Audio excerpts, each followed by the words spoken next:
सराईत गुन्हेगारास अटक करून 7 गुन्हे उघडकीस आणण्यात शहर गुन्हे शाखेला यश मिळालं असून 2,38,000चा मुद्देमाल देखील जप्त करण्यात आला आहे।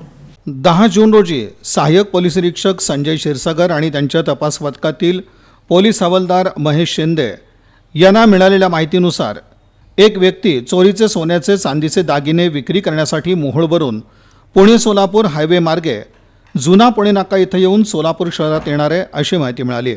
या ठिकाणी तात्काळ सापळा रचून सराईत गुन्हेगार शंकर उर्फ हांड्या उर्फ रवी मधुकर पवार वय 22 राहणार भंडार पायथा येलवाडी सध्या ढोक बाबुळगाव तालुका मोहोळ जिल्हा सोलापूर यास ताब्यात घेण्यात आलं।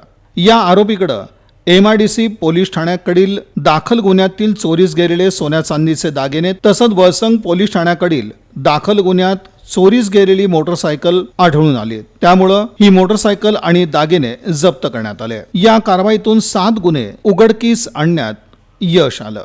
ही कामगिरी पोलीस आयुक्त M राजकुमार, पोलीस उपायुक्त डॉ दीपाली काळे, सहाय्यक पोलीस आयुक्त प्रांजली सोनवणे, गुन्हे शाखेचे वरिष्ठ पोलीस निरीक्षक सुनील दोरगे यांच्या मार्गदर्शनाखाली सहाय्यक पोलीस निरीक्षक संजय क्षीरसागर, पोलीस अंमलदार महेश शिंदे, अनिल जाधव, कुमार शेळके यांनी पार पाडली।